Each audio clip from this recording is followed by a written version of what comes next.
You are now listening to Out of the Blank.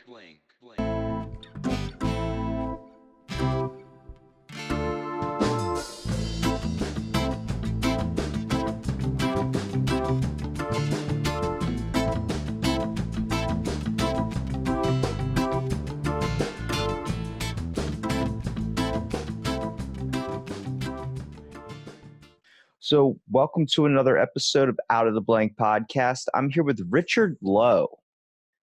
So, Richard, why don't you tell me a little bit about yourself?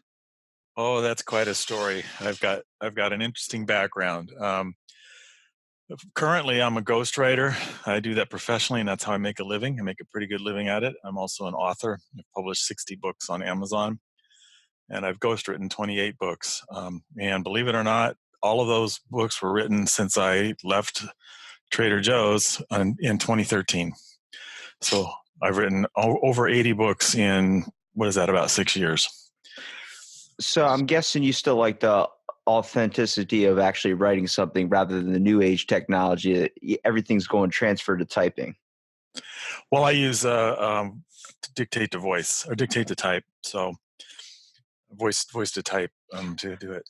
Don't you miss the whole idea of having a pencil or something in your hand? I mean, crafting out some words? No, I hate it. Oh, God. I think a lot of times when people hear the word ghostwriter, the first thing I thought of was you're writing books about ghosts, and a lot of people don't actually understand what your form of ghostwriting is. So why don't you explain it? Well, what a ghostwriter is somebody who writes a book for somebody else, and that somebody else, who's called the author, pays them, and that person is their name's on the book. So when you see a book by Donald Trump didn't write any of those books. Those were all written by somebody else. Yeah, he doesn't have the time. He's too busy tweeting about people or drinking like 30 Diet Cokes. He's not a writer. If you read his tweets, you can tell he's not a writer. And then the same thing with every other celebrity you've ever seen, every other politician, every leader of industry. 99% of them are all written by a ghostwriter, which is somebody like me. Oh, so the same thing can kind of be chalked up instead of writing it in a book. Could be the same thing as writing a tweet out. That's someone that does that publishing or social platform thing for them. Right. Ghostwriters also do music. There was a big flap with what are rap singers. Some of their music was ghostwritten, and there was a problem with that a few years ago that I heard about. But that's pretty common that things are ghostwritten, and it's a very interesting thing. I've done the 28 books. I've done books on cleaning supply companies, to an Afghan politician, to memoirs of a POW, to artificial intelligence and robotics and everything in between. I do whatever they pay me to do, basically. I don't go down into the deep technical stuff. Tends to be more aimed at the business level or people, normal people rather than technical people. That's just not my forte. But I do it all, and people hire me to do that. Do you think it leads into the factor of people think that they're too good to write a book about themselves, so they'll pay someone else to do it for them? Or do you think they're just too lazy to be able to do it? I think that usually they don't have the time. It has nothing to do with laziness. They don't have the time, and they don't know how to write. So the same way that you would hire somebody to build your house because you don't know how to build a house, and even if you did, do you have time to do that? So you hire a contractor who builds your house for you. It's the same thing.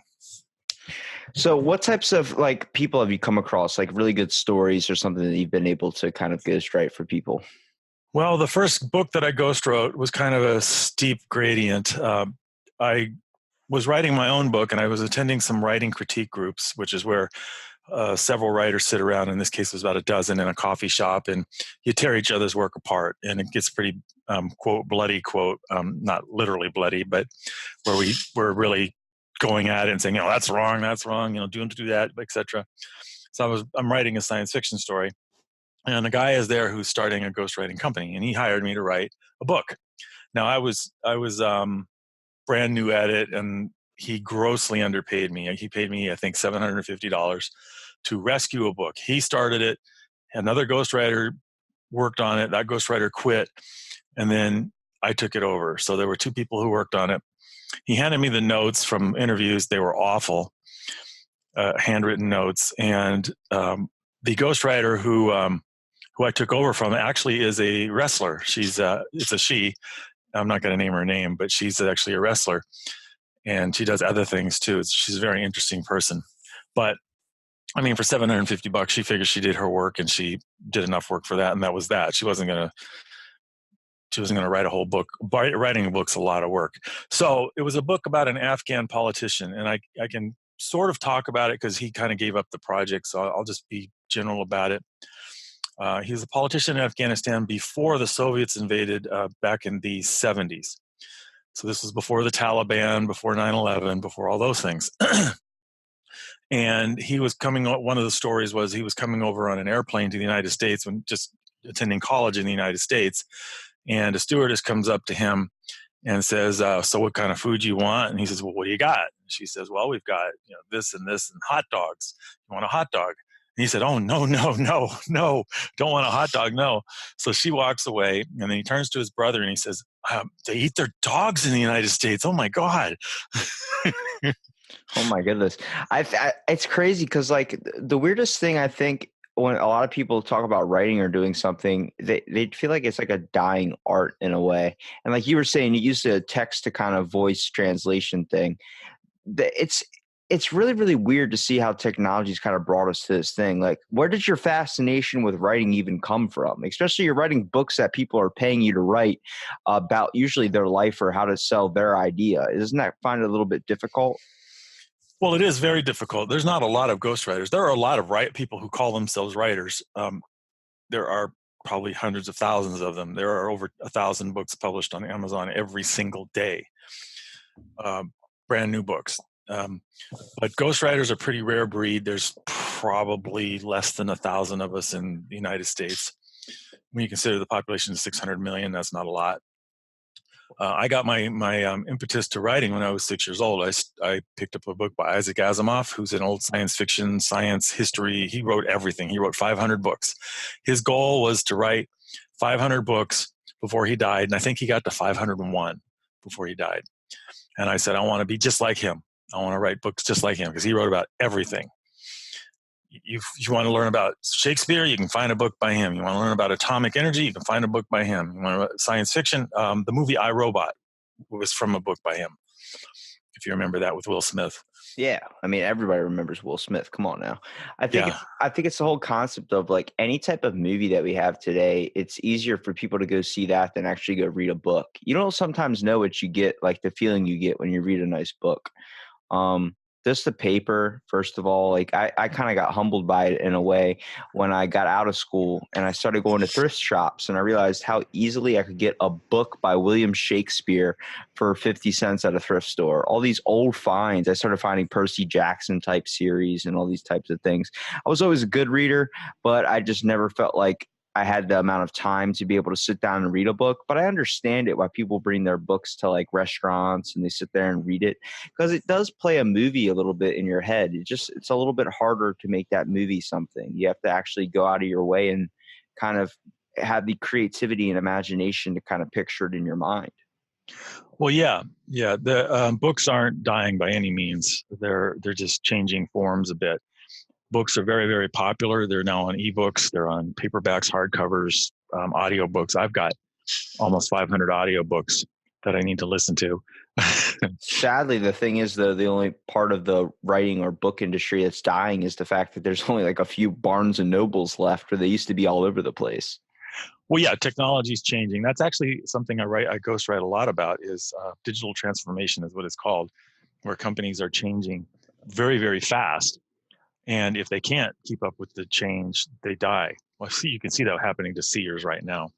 Sears just can't keep up, and they're dying very quickly. And also, there's so many markets with technology, like they're just monopolies, basically. Like Amazon has literally bought everything. It's now becoming into what Netflix is. Netflix is like a TV show, like being able to see all your favorite shows, movies, everything like that. Well, Amazon just started doing like comedy specials, and now they're doing movies now too. Sooner or later, we're not even going to see Netflix anymore. Well, I don't know about that. I really don't know, but Amazon, its success is that it creates a platform that satisfies the needs of customers and gives them a good experience. I'm actually written a lot about customer experiences. And that's very, very important. The better you go to Walmart's website, and it gives you a great experience. You enjoy going there. It's very easy. You can check out really fast. You can use any kind of payment. You got shipping options. I mean, Amazon's even going to start using drones, and you can have it in 2 hours. I actually had a router go out, and I had it delivered 2 hours later from Amazon for free. That's just amazing. Did they have the drone drop it off? No, a guy came by. They don't allow the drones in cities in the United States. They do in Canada, but not in the United States. That scares the crap out of me, man. If I just can't think at one point I order something off Amazon, then a drone comes flying in through my window and just starts tearing up my whole house and beating the shit out of me. I'm trying to like hide under the covers. Well, remember they are piloted. They're just piloted remote. There's no autonomous drones yet. Yeah, but you know what happens? People pilot those things. And I know there's going to be one guy, just like the dude on IT, when I call and I'm like pissed off. Like, I can't get my router to work. He's like, is it on? I'm like, no, it's not fucking on. Like, I always want to look up the statistic of those amount of people that just climb on top of the roof every single day at work and just think about jumping, because the amount of shit they must get from people, they literally come in contact with probably a whole wide variety of idiots. Well, I actually used to run 2 help desks at Trader Joe's, 2 support desks, and one for users and one for the warehouses. And our first question generally was, is it plugged in? Is it turned on? Oh, and you'd be amazed at how many times, oh, sorry. the light is blinking. I think it's on. It's talking to me. It's like, oh, yeah.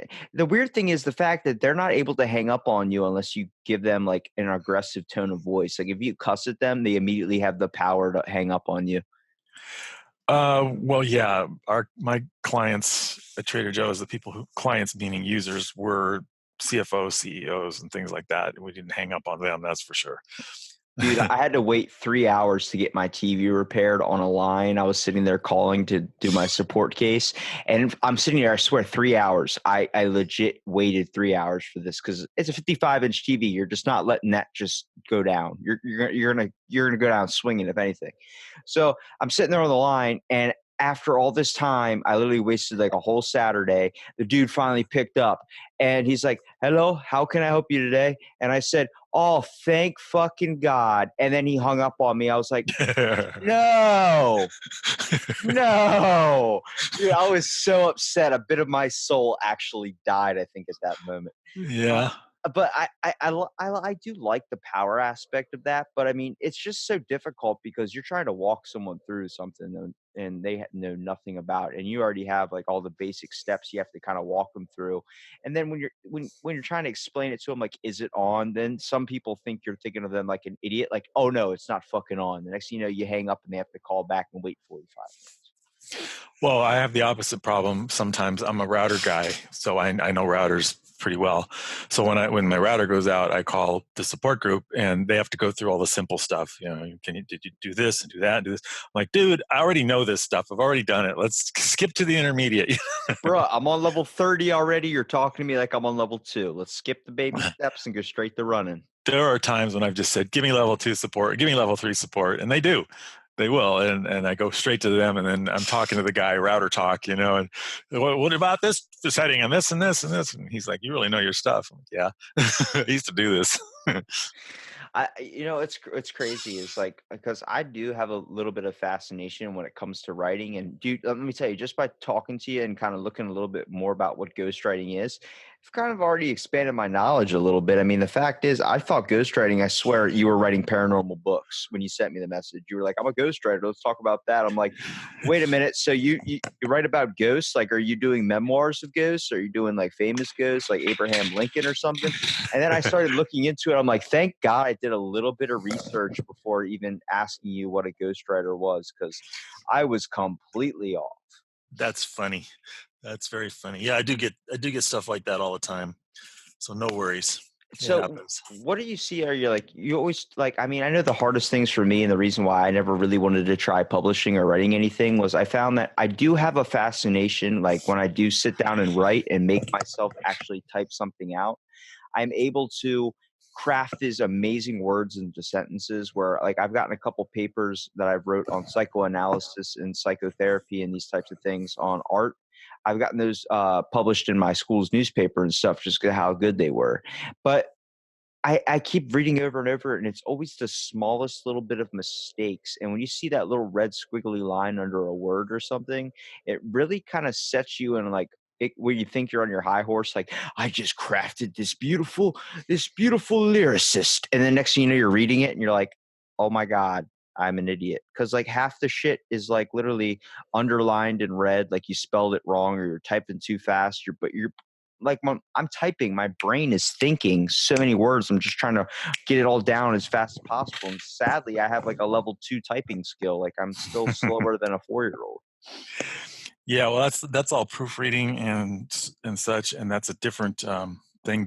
Writers should never proofread their own work. You should always hire somebody to do that for you, because writers are terrible at catching their own mistakes. But some of the tricks, in case you want to know, is first of all, you wait a day at least to read it. You read it out loud forward, and then you read it out loud backwards, paragraph by paragraph.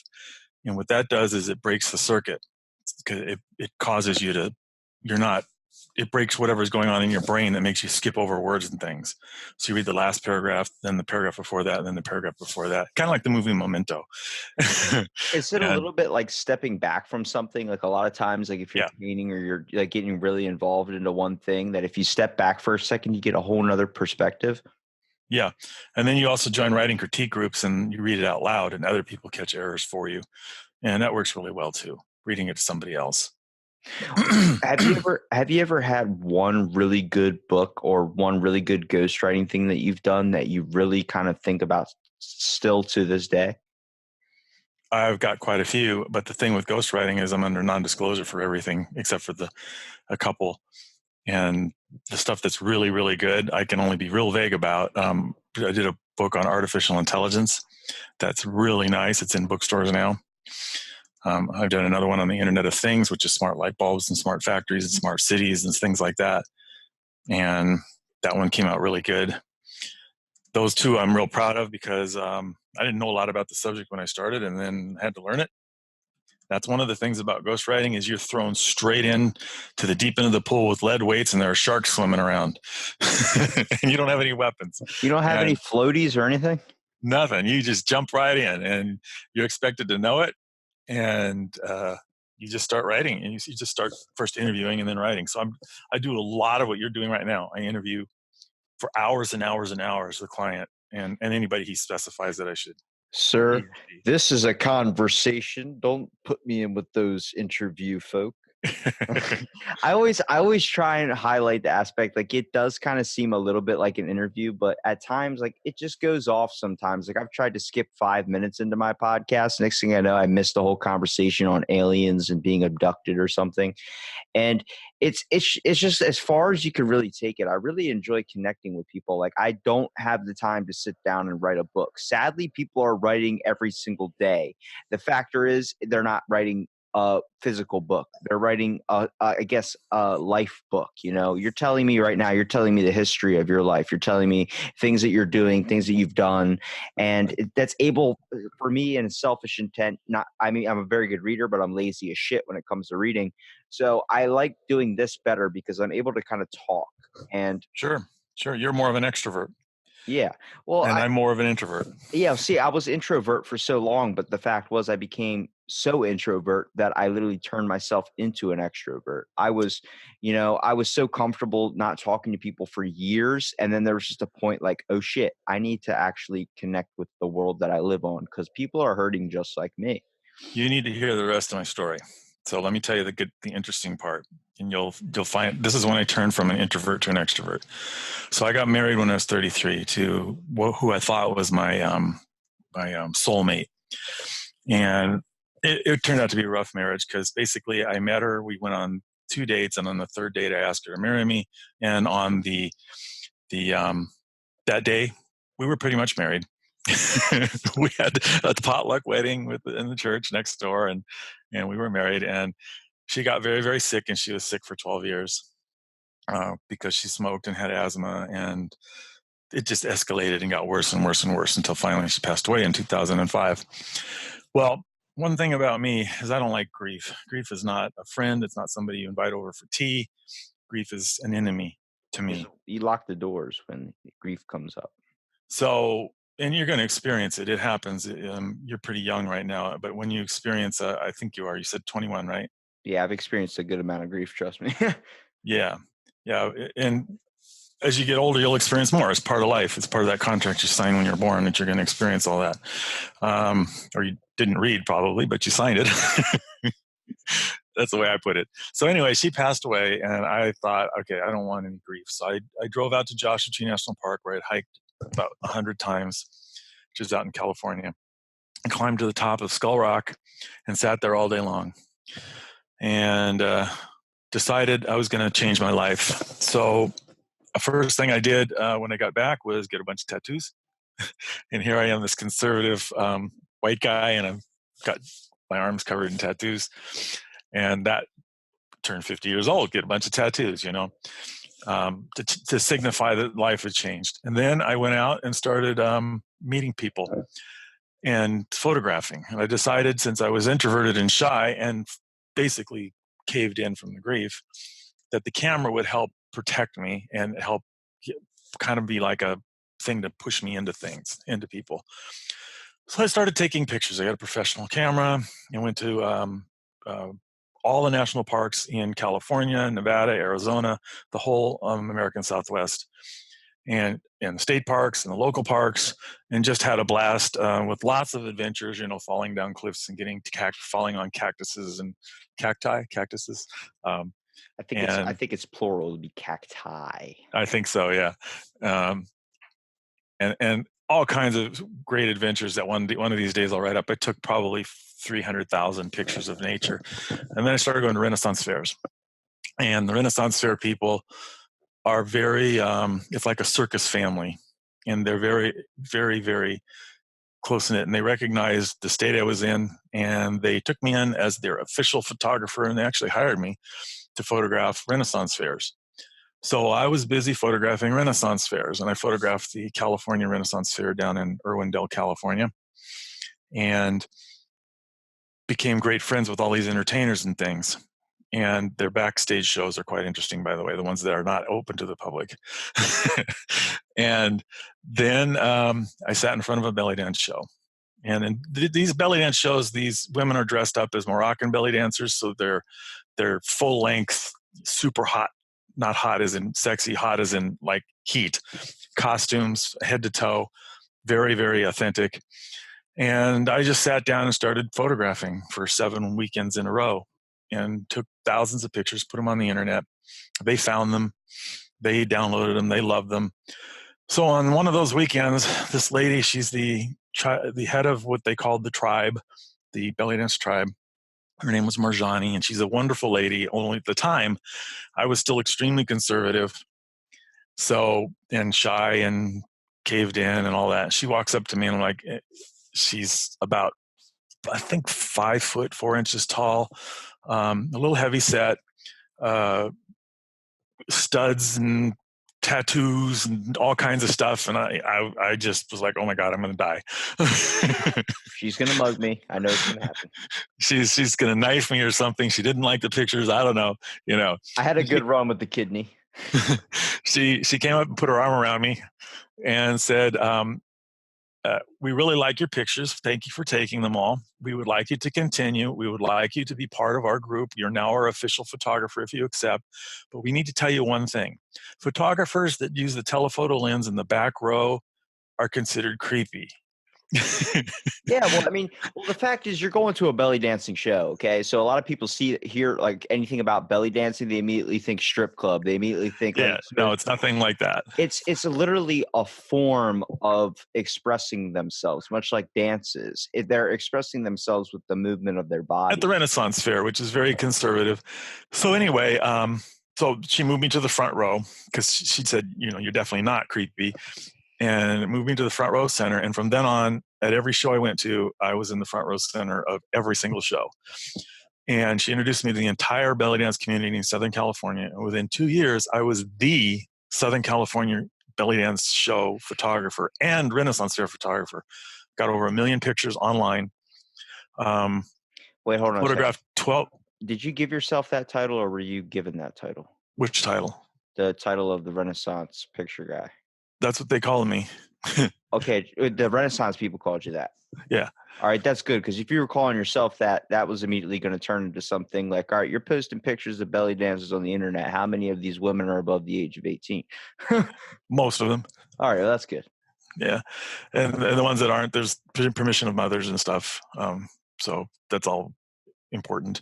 But they're very well, they're not actually, you get to, like you said, they're not strippers, they're belly dancers, which means they are dressed very conservatively, in chainmail and head to toe clothes and things like that. And anyway, where was I? Oh, so I photographed over 1,200 shows and over 400 Renaissance fairs all over the United States. I was literally flying every weekend to a different show or different fair. And I actually started producing shows, and I started contributing to charity shows and things like that. I produced my own show, which is quite fun. And you experienced a loss, and you kind of found a way to get over that through the Renaissance a little bit. I did. That's amazing, man, because I actually have a fascination with the Renaissance period, the amount of stuff we were able to create, the amount of arts we were able to do. I mean, one of my favorite people throughout history is Leonardo da Vinci, just because of the fact that he had one of my favorite quotes is, art is never finished, just left undone. And he believed you can constantly work on something and constantly add something into the mix. He believes people were never finished products, even till the end of our days. We're just constantly a work in progress. But I didn't get to the kicker yet. So I decided something that somebody told me is he was all lonely and stuff because it was his birthday and nobody remembered his birthday. And I told him, well, that's because your birthday isn't important to anybody else unless you make it important to them. And then I was sitting there thinking, I'm kind of depressed because nobody's here for my birthday, going to be showing up for my birthday. And then I thought, well, I should take my own advice, shouldn't I? So I created a yearly tradition, and I had over 100 belly dancers and Renaissance fair people come to my party and put on a party for me, which I rented a room. And I would my last one was in 2013, and I had over 200 dancers come and dance and perform. And that one we had break dancers and belly dancers and sword dancers and snake dancers and all kinds of cool stuff, all coming. Even a couple of mermaids. It was a very interesting thing. And then a couple Renaissance groups came in and did Renaissance things. And those were great time. 8 years of solid performances. Just for me, I was pretty much the main guy there. There were, of course, husbands and things. Most of these dancers are married. And I had a private thing like that when I turned 21. It was, but her name was Cinnamon, and she was a little bit different. But I think it's pretty cool, man, because a lot of people they look at these slideshows, these types of circus acts, like you were talking about how it was kind of like a circus thing. They look at that and they think that people are just insane or type of weird. That it gives them the reason to point and laugh at them because they're different. And they're honestly some of the nicest people I've ever met. I mean, I haven't met a whole lot of carnies or a whole lot of circus people before, but I've met people that go on saying the Lizard Man and these types of freak show type things that they call, and they go by the name freak on purpose because they understand they're different. But the fact is, they have something that we are all truly missing, and that is connection. They're able to be real with people. They're able to, actually care for others, which is what I find really, really interesting. Actually, a show that got me really inspired into that was a movie with God, what's his name that played with Will Ferrell and Step Brothers? John C. Reilly. He plays in a movie called Cirque de Freak, and it's about vampires and all these things. This community. That movie's amazing. I haven't seen it, but yeah, I imagine it is. Yeah, it's just the whole aspect. It shows it's literally a group of people that come together with all these different things about them that consider them not society's normal basic humans, and they're able to live like one another. They create their own community, and I'm like, but they're not closed off to anybody. They're open to letting people into their community, even if they're not what's known as a freak. And I see that, I'm like, that's what people need to do more in life. Yep. They need to be more open. So I'll continue with the story. Holy crap. I thought it was over 5 minutes ago. No. So I became really good friends with a lot of these ladies, and I'm talking friends. And it turns out that one of the complaints of most of the 1,200 women that I photographed is that men can't have women friends. Men just don't do that. Well, I'm a believer that men can have women friends, and I'm proof of that. So one lady I met, her name's Jana, and she is an incredible lady, and we met at one of my very first shows, and she sat down next to me and started goofing around and putting a sword on her head and stuff like that, cheering me up, and so forth. And we became really, really good friends. So November comes around that year, and this was before I was doing the parties, and I thought, okay, it's in November. That's when my birthday is. I'd like to go to the Grand Canyon, but one thing I don't want to go to is the Grand Canyon alone, especially not in November. So I called her up and said, I want to go to the Grand Canyon. And she says, why? What do you want? And I said, I want to just go to the Grand Canyon with somebody. And that's it. We'll just be friends. And she said, oh, okay. So we went to the Grand Canyon. We took the train from the Amtrak all the way to the canyon to Williams. Then we took the train as a special train from Williams. I got the luxury car, took that down to the canyon, stayed in the canyon for a few days. That's that ghost money. That's that ghostwriting money. Yeah. And then, well, I worked at Trader Joe's during this time, and then did the return trip. The deal was we went to the canyon together, and she had to do a performance on the edge of the canyon so I could photograph her. So she put on her belly dance costume and danced on the edge of the canyon with a 3,000 foot drop behind her for about an hour, maybe an hour and a half. And what I didn't tell you is the temperature was 5 degrees. It was cold, and there was ice everywhere and snow and stuff. And she did a great performance, and it's all on tape. It's all videoed and pictures and stuff. Best pictures I ever took, and the air was real crisp and things. And she thought it was interesting that she had now positive proof that a guy could be just friends. So the next year, there was a cruise that was happening where 150 dancers were going on a ship in Sonata. And the thing about cruises, I don't know if you've ever been on a cruise, but they're sold double occupancy. If you're going single, you buy you buy 2 tickets. You can't buy just a single ticket. Yeah, well, they can't just have. They don't just have 1 bedroom spots. It's double right. beds usually. So I'm like, okay, I don't want to buy 2 tickets. I mean, that's expensive. So she couldn't find somebody to room with her, and I couldn't find anybody to room with me. So we actually went on the cruise together in the same room, just friends. We did that 4 years in a row. So the first year we went, had a great time. The second year we went, had a great time. The third year, her boyfriend had to check me out because she had a new boyfriend to make sure that I was cool. And the fifth year, fourth year, she said she couldn't come because she married that boyfriend. And she was all depressed. And then she told the boyfriend, or the husband now, and the husband said, well, just go with Richard. He's cool. Now, at any point, did that guy think you were gay? Because you got to understand what you're doing is what you're explaining on doing. That's the hardest thing for people to comprehend, because the statistical fact with how most people are in the world that women cannot be friends with guys. I mean, I have a lot of friends that are women, but it always kind of seems to lead down the road to kind of doing something, and not me intent. Like, I'll be 100% like this is a friend to friend basis, but sometimes, dude, it's just the fact that it's human nature to it's 2 people of 2 different genders being around each other constantly. There's always going to be that. It might not happen now, it might not happen ever, but there is a. I'm not saying that there weren't women who were more than friends. I'm just saying that there were lots of these women who were just friends. And what I wound up doing was establishing the barriers up front. And we'd have the chat and say, so what's this relationship? She'd say, we're just going on a cruise. That's it. We're being friends. Okay, good. And that's what it was until it changed, and if it changed. So, where women say you got to have consent is very important to me. And if the woman tells me that she wants to be a friendly thing, then it's a friendly thing. If she changes her mind and I want to consent, because it goes both ways, then fine. But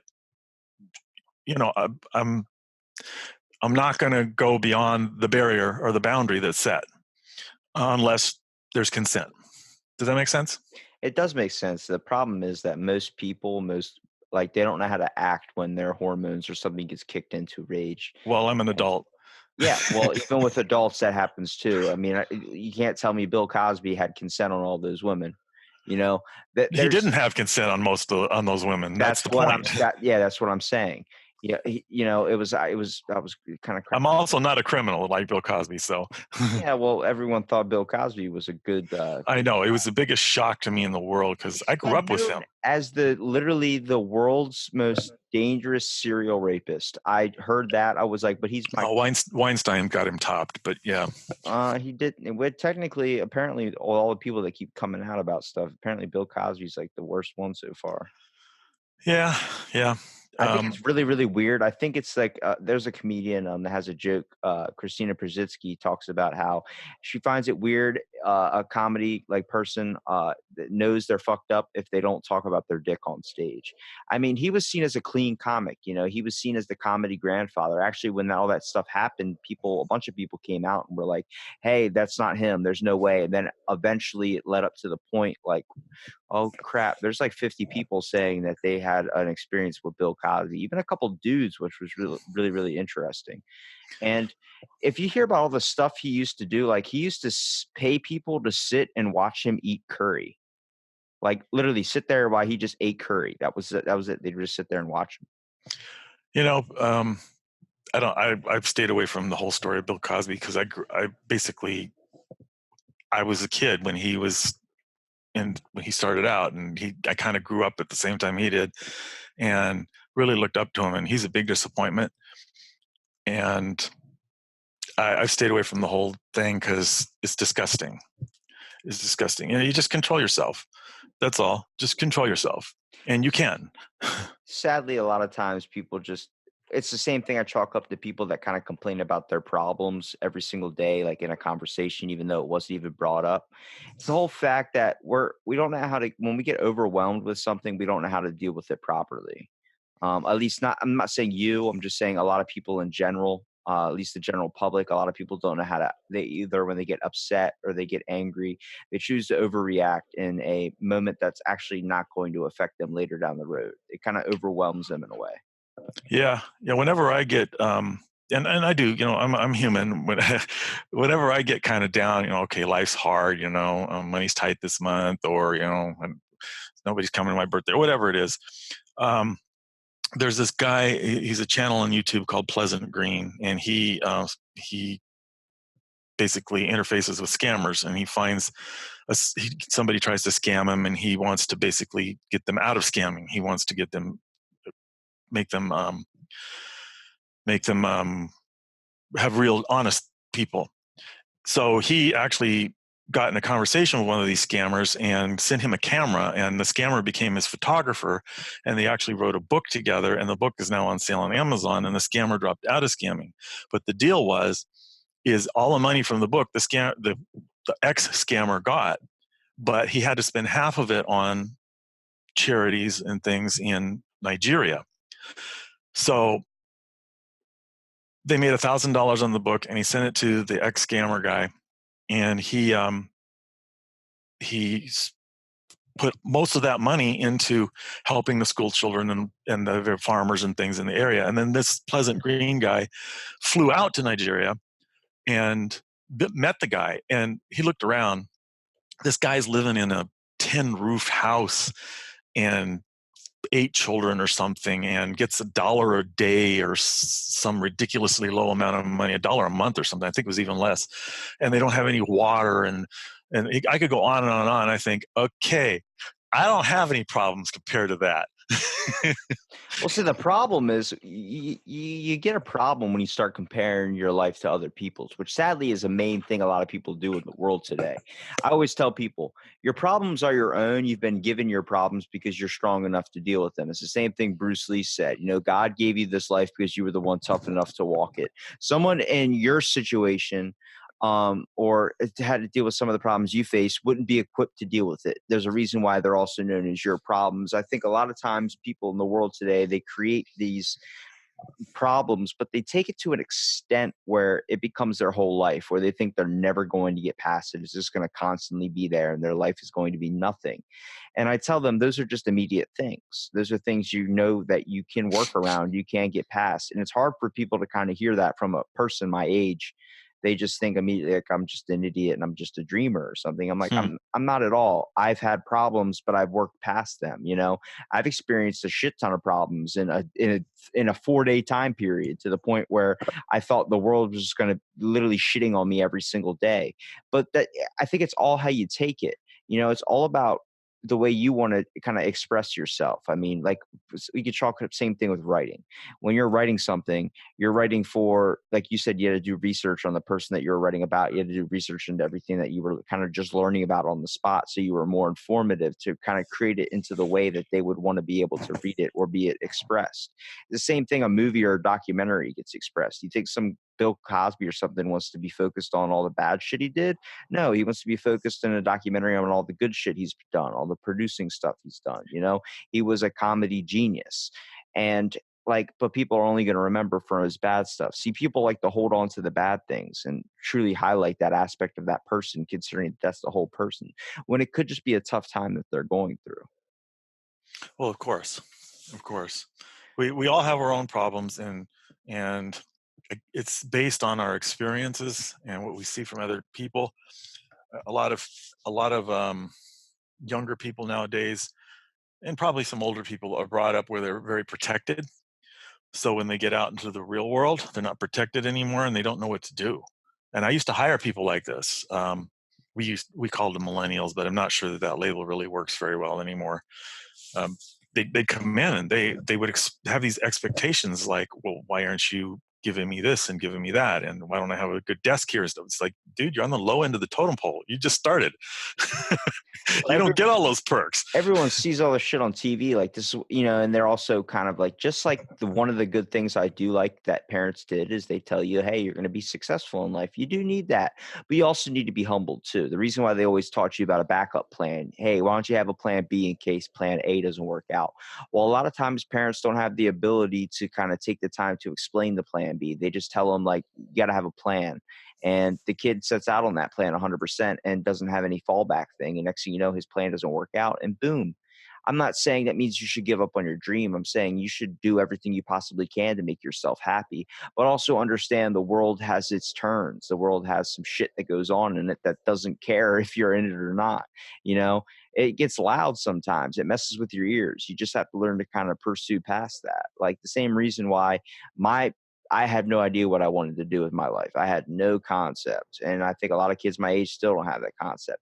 Luckily, I figured it out a little bit earlier on the fact that I really enjoy talking to people and getting to understand all these different experiences, which makes me drive more and more for my podcast.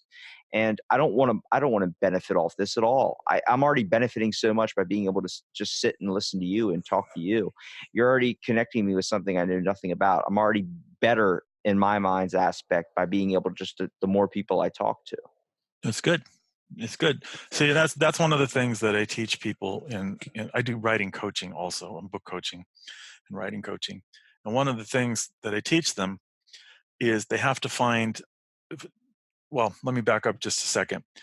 One of the big problems that most writers have is they learned how to write and they learn how to publish, and then they hit what I call the wall of promotion and the wall of marketing. They go, "Oh my God, I have to be a salesman too."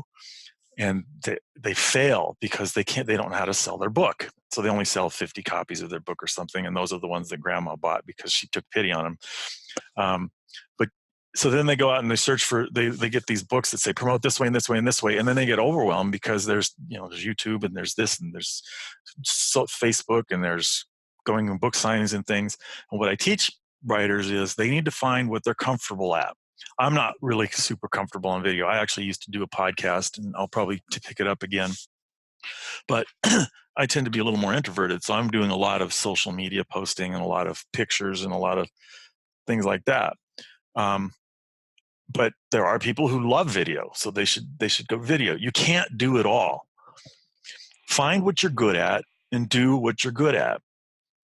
And it's a management style that I learned when I was taking a long time ago from my first manager, a guy named Steve Davis. He was my first manager. He actually wound up as an executive, a senior VP at Disney, which is interesting.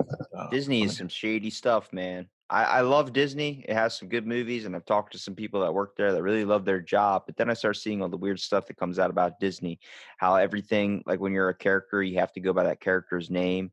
You can't be called your normal name, even when you're trying to get your paycheck. It's still like it's so sketchy. So many things that go on there. He was in the IT area, so it didn't really see any of that.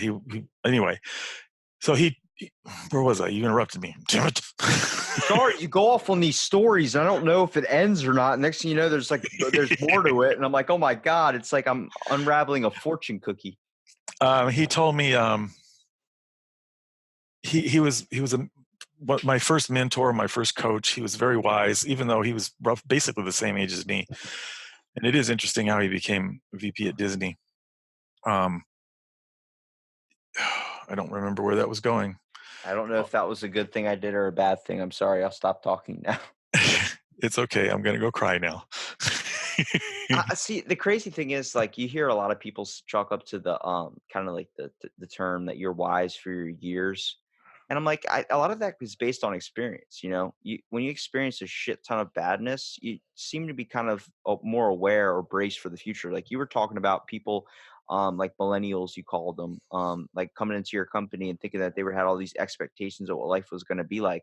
No, I got humbled at a young age. I mean, I saw like cars get repoed that were part of my families. I saw those types of bad things. I started seeing really bad parts to kind of not being effective in the world, or at least being successful as a person.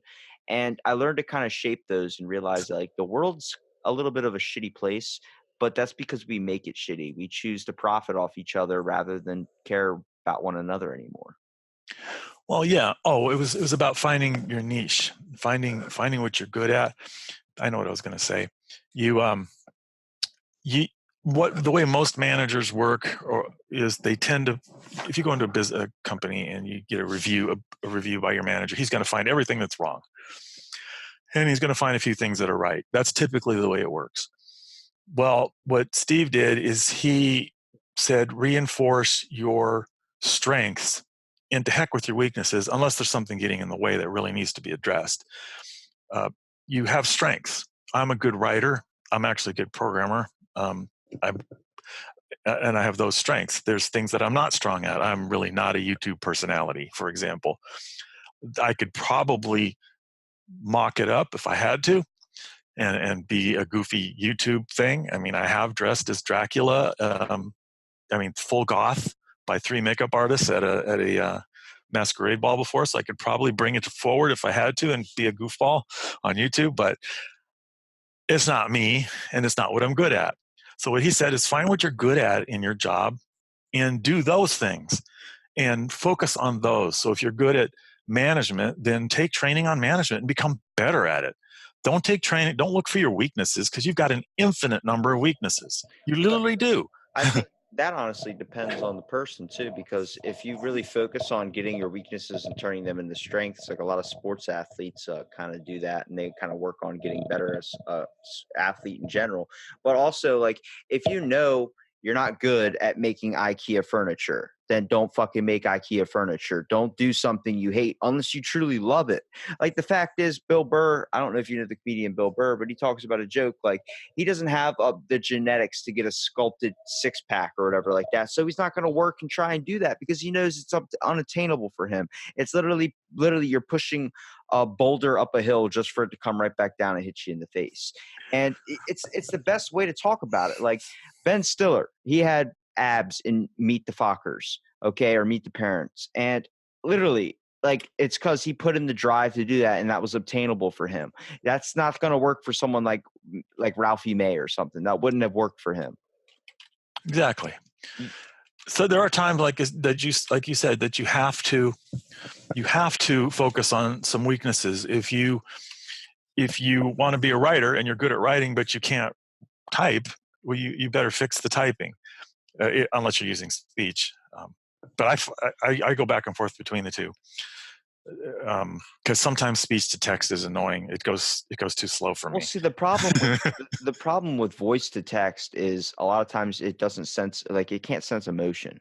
So like I'll get a voice text from like a family member or something, like saying something, and it'll sound like an argument because the thing won't read your words correctly. You'll be like, can you go pick up this from the store, please? It'll be like, pick up from store. And then it's like you think the person's yelling at you. You're like, are you Hmm. fucking telling me what to do? It's like, what? It's like, no. And then it turns into a giant argument. The problem is when you're trying to voice text or do a voice speech, especially when you're writing a book or something, it's very hard to invoke your emotions. But when you're typing it out, you're able to kind of know the words that are going to line up to what you're thinking inside your head and express that emotion. Exactly. Exactly. I'm a bit of a genius in a way. Are you? Not really. I actually am pretty stupid. Um, the whole concept of like I enjoy reading a good book nowadays. I'm enriched myself into something I never thought I'd be interested in, just on the fact like Robert Hayes has that poem, Those Winter Sundays. One of the biggest revelations, at least in my life, only on the concept of I remember what that feeling and that emotion of, when it's wintertime, like it's becoming colder now, and we have this hurricane that's kind of off the coast, and it's created a lot of winds, and it creates this brisk type feeling in the air. And I'm telling you, man, there's nothing than feeling your lungs kind of fill up with a little bit of cold air. We're like, ooh, you know what I mean? Like that whole feeling. It's those days, man, where you just want to roll up into a little cocoon, sleep inside your and basically look up at the window and see the cracks of the frost. Like that poem explained that to me, and able to envision that in my head really inspired me to read a little bit more and really try and create this picture in my head. I found my fascination and my imagination, first of all, wasn't limited to just something a movie could show me. It was able to kind of create the scene. Hmm. Hmm. That's why I really chalk up to people like you that do write. Even though you're writing about something like a story for someone, or someone pays you to write something for them, you're still doing something that honestly you love, but a lot of people don't even take the time to look into anymore. Yeah, and I've written my own books too. Now that you mentioned writing for other people, I've got a few fantasy books, and I've got several books under pen names, which is pseudonyms, and I've got a lot of nonfiction on how to manage, how to run a business, how to protect your computer, and how to survive disasters, which is coming in very handy now that Dorian is coming our way. uh, I'm on the. Are you on the Orlando side? I I don't know too much, to be honest with you. Are you on the Atlantic side? The Atlantic has a cool name, so I'm gonna roll with that. I don't know. I have to do a little bit more of hearing from both sides before I can make a good opinion on it. No, no, no. I mean geographically. Oh, I'm on the Atlantic side. Yeah, I'm on the Bay side, the Gulf side. So Dorian's going to come across Florida to get to me, so it'll probably be much less powerful. Oh, you're talking about the hurricane. I thought you were talking about some sides of a story. I lost track because I was still thinking about the belly dancer. Where are you located at? I'm East Coast. Okay. Yeah, I'm in Florida. Oh yeah, you're just like I'm on Maryland, so you're below me by a lot. Yeah. Yeah. Well, Dorian's going to hit Orlando at a category 4, even 5, possibly. It looks like that's huge. Yeah, we're getting winds here, and I walked outside and I was like, "Oh, I'm going to put on my jacket. It's a little bit nippy out." Yeah, I wrote a book on survival. I wrote a nice. I'm starting to write fiction. One of Are my you newer are you a newer doomsday ones. prepper? No, no, Why not? we're gonna die. We're gonna die. Whatever. You don't have like a shack of beef jerky somewhere? It's like the first thing I'd do. I have about a month's worth of food and a month's worth of water, but that's just because I know survival. I've been trained, but I don't have all of the, you know, Now, deer what types hunting. of what types of survival have you been trained in? I went to it's called Civilian Emergency Response Team. It's put on by the fire department. It's 7 3-hour training course, so it's 7 times 3, 7 weeks long, and they take you through all of the various survival things that. So you're in an earthquake, or you're in a disaster of some kind. The example they used in the class that I was in was a bus accident. So you're on a bus with 43 people. What do you do? You're the one who is still conscious and you can still function. So You what do you start do? you start eating people. No. You gotta eliminate all the alpha males first, and then you just The first thing you do is you do triage, which is you got three choices. You got who can help, who can't help, who can help, who you can help. No, the first choice is who can help you, who you can help, and who you can't help. So first thing you got to go through the entire bus of 43 people in 2 minutes. This was an exercise we did, and you have to figure that out. And there's some little tests you do on each person, and like you press on the thumbnail, and if you press on the thumbnail and that stays white for longer than 2 seconds, that means they have is a breathing problem. They're not getting enough oxygen in their blood. You can't help them, so you move on. Somebody's got an arterial cut, you move on. You can't help them. Somebody's heart stopped, you move on. You don't give them CPR. You got 43 people on that bus. you gotta think about the people you can save rather than the people that Right. you're gonna waste all your time into. So the That's a entire first day is sad on that. fact. Huh? I said What? that is a sad fact that people do that, and we do that. I mean, I understand, but still, it's like we're supposed to care. Well, what you do, and you care about the most. How many people can you save? As many as you possibly can. That's true.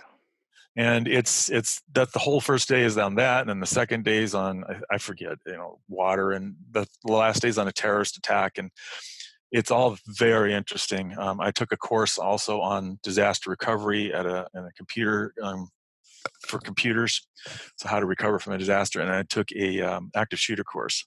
So what if you're in a school or something and there's an active shooter? You hide What do you behind your what do you do? desk. Well, yeah, then there's a point at which you make the decision. Are you gonna take him out, or is he gonna take you out? And that's what it came down to. And that was interesting. Well, that's what it is. The whole fact is they put you in a corner when those there's shooting drills now at school. They started doing this now. It's like more active shooter drills. Before we had it maybe once every year. There was if someone breaks into the school with a gun. Now they're doing it like on a monthly basis, like they're doing shooter drills, which really scares the shit out of me considering that that's becoming a thing. Like I don't know how much an earthquake disaster drill at school, hide under your desk, is really going to protect me if an earthquake happens. But the fact is, hiding all the students, grouping them up into one corner of a room, and you always wanted to be the kid on the inside of the circle because then you have a bunch of bodies protecting you if someone does come into your class. Yeah, well, this was more of an active shooter from an adult viewpoint, not a You, necessarily student both, viewpoint. I think if it works in both aspects, whether you're a child or adult, the fact is you got to try and get the guy with the gun. You got to get that gun out of his hands. Well, you either got to hide from him, get out first. You got to get out of the building, or hide from him, or kill him, basically. Or I mean, those are basically your choices. Or he's going to kill you.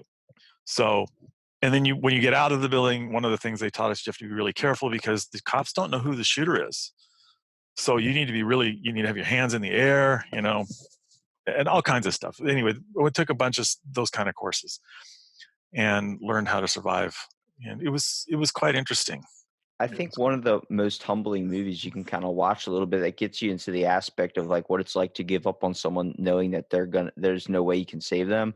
The Gray, when they got into that plane accident and the guy literally was looking at him like, "You're going to die. It's going to happen. There's nothing we can do to save you." And everybody's like, "What? We have to save him. Try and help me." He goes, "It's his leg. Like he's done. His artery's gone. He's going to bleed out. We don't have the tools to fix it. So he's just going to have to die." That brings you to the kind of the realness of how it was back in the day. You got shot or something, and sometimes they couldn't help you, and you just literally had to sit there and watch someone die. I mean, I've talked to people that have PTSD from losing people that way, and it's difficult to hear because in their head they're like, "There's nothing we could do," but they still think about that person and consider it their fault in a way. Of It's course. it's difficult, man, because you want to try and help everyone. At least that's the deep down nature for everybody. As much as you might want to deny it, you really want to truly help everyone out there in the world and not really hurt anybody. But we lose that aspect in the world where we just learn to care about ourselves more than other people. Hmm. Well, yeah, but sometimes you have to make the choice. Who can you save? Who can't you save? Sometimes you have to make the choice. I try and give everybody that opportunity to be saved, only on the aspect of I'm giving you this chance to talk to this individual for a little bit and be able to understand each other. I think it's all about understanding, man. I mean, if I could write a book, I would do it for sure, but I don't know what I would title it. I think the only book that I've ever seen that had a really good title was Greg Proops's book, Smartest Book in the World. Yeah, there's lots of good titles, but title's usually the last thing I come up with, because it becomes clear as you write what the title will be. What do you find the tips, I guess you would say, for writing a book? Because I've talked to this girl that was she's 19, Muslim, and she's writing a book on women empowerment. And like I know there's a thing that the author of the book usually puts their face or picture in the back of the book, especially if they're of a different ethnicity, because usually people look at who the author is first and then they decide if they're going to read the book. You're supposed to be kind of captured by the front page of the book, like the title, something that stands out, and that's what makes you want to read it. But I told her, like, writing a book on women empowerment and being Muslim, it's going to be difficult for some people to agree with that just on the basis of you being Muslim. And she said, yeah, it's been difficult. And I said, is that why you put your name in the back of the book? She said, yeah, because if as soon as they open up the book and see who the author is, like, but by the time, if you read a book all the way through and then you find out who the author is, your view on that book is not going to change from what you had after you read it. If it was a powerful book and it moved you, you're not just going to be like, oh, I fucking hate it because it was written by this person. No, it's really, really weird, the tips and tricks to kind of sell your book to somebody. Well, there's lots of different ways to sell books, and mostly what you have to do is build yourself up or your brand up. Rather, you don't say, buy my book. You say, you build a tribe of people up. When I was interviewing for my podcast, I interviewed this lady she wrote a couple of fantasy books, and she got her whole church, 700 people, to help her promote her book. And that's one way to do that, is to build a tribe, is what she called it. And they did all the social media and things like that for her. There were probably 50 active ones, and the rest were did a little bit here and there. But you can't do it all on your own. If you're going to sell a book and you want to sell more than a few hundred copies, you have to have people help you. And to do that, they have to like you. They have to like your book. They have to like the subject. But mostly they have to like you. And if the author comes out as not very nice, then he's not going to sell a lot of books, probably, unless that's his brand. There's a guy, Larry Wingett. He's one of my favorite authors. He wrote some books such as You're Broke Because You Want to Be, and People Are Idiots and I Can Prove It. And they're very good self-help books. And he just is gruff. Like, he just like, you're an idiot and I can prove it. Well, and here's why. And here's what you need to do about it. That's people's sticks too. Like, I don't know if you ever heard of a guy named Dan Pena, but he's like this old guy, but he is literally like the most outrageous person you'll ever meet, just because on the fact, like, his books, like, you know why you're poor? Because you fucking suck. And he literally just he's making fun of you and literally like calling you like a piece of worthless trash. And that's what gets people to read his motivational books. Sometimes you have to be that outright landish individual to kind of sell your product to somebody. Sometimes people need that, but also there's other groups. It's all about, like you're saying, finding your niche. There's a select group of people that are going to read a book. Like, if you're writing a book about how to cook using fermented grapes, okay, that's a very, very niche thing right there. So you're already targeting an audience. Like, the same thing with my podcast. People try and say, what's your target audience? My target audience is everyone. It's very it seems like, well, you don't have it monetized in a way. It's gonna be difficult for you to find your group of people that are gonna stick to it, follow it. Well, see, the thing is, I don't look at views, I don't look at likes, I don't look at any of that stuff. I'm out here for experience, and I'm out here to hear everybody's story and give everybody a chance to, be able to express themselves on something, be able to kind of talk and just be able to connect with someone. We don't do that enough around in the world today, and I think that's something that society is a little bit missing in a way. Of course. Society's missing a lot of things. Like, you're going to come from this and be like, I was trying to tell this kid this story and he kept interrupting me. and I couldn't finish the story. I kept losing place. And in my mind, I'm just going to be like, I didn't know when his fucking story ended. But it's funny because I like hearing that. I like having this banter, this conversation, these types of things. Like I would never have been able to connect with you if it wasn't over the internet, which I'm grateful for. But sadly, the internet has become the default conversation piece for everyone. I still like to go out and try and have conversations in my everyday life, but it took me a while to get there. Being introvert for so long, it took a while to finally come out as an extrovert or be able to talk because I thought I sucked. I thought I was not justified in the eyes of anybody to be able to mean anything. And next thing I know, I realized that was a problem myself. When you start trying to do everything for others, or not, I wouldn't say like go out of your way to help others. I'm saying, but like try and structure yourself off what people think of you, you lose the true aspect of who you really are. Yeah, I would say if I was to give one parting bit of advice as we come to the end of this pretty soon is never degrade yourself. Never put yourself down. Never say you're stupid. Never say you're an idiot. Never say you're not going to make it. Never put yourself down. Now that doesn't mean don't make honest reviews of your progress. Like, okay, I need to do more here. I'm weak in this area and stuff. You can do that, but never, ever, even jokingly, talk about how bad you are, how stupid you are, how ugly you are. Because don't worry, there's plenty of people out there who are going to do it for you. So you don't need to help them. And that's really where everything starts, is self-confidence. And self-confidence is different than arrogance, and it's different than humbleness. Self-confidence means I can do that, and I'll do the best that I can. And if I can't succeed, then I'll figure out what I need to do to succeed. But if you fail, you just, okay, I failed. And what did I do wrong? Is this the wrong thing for me to do? Am I properly trained? Do I have the experience? Did I get enough people? Whatever the reasons are, and pick it up again and do it again, or do something else. But don't say you failed because you're an idiot, because that's the pavement to hell. Everybody's full of imperfections, but those imperfections are what make you you and make you unique about, I guess, from anybody in this world that we choose to look alike and act alike. I'm different than basically everybody out there. We're all like, people say you're like a snowflake. You're so unique. You're just one in a million. It's true. You are like that. But the fact is, nowadays people want to choose to be the same. And I say, no, let your flaws show. Let your things that you're trying to hide from people because you're afraid they're gonna judge you. Let those things show, because that shows true character. Mm-hmm. I want to tell you something here. You, sir, are a genius. Well, thank you. You're welcome. I feel bad because I interrupted your story so many times, but don't worry about it. It's been don't feel bad. It's been awesome talking to you, man. I really appreciate you coming out and doing the podcast. It means a lot, man. And stay tuned for our next episode of Out of the Blank podcast.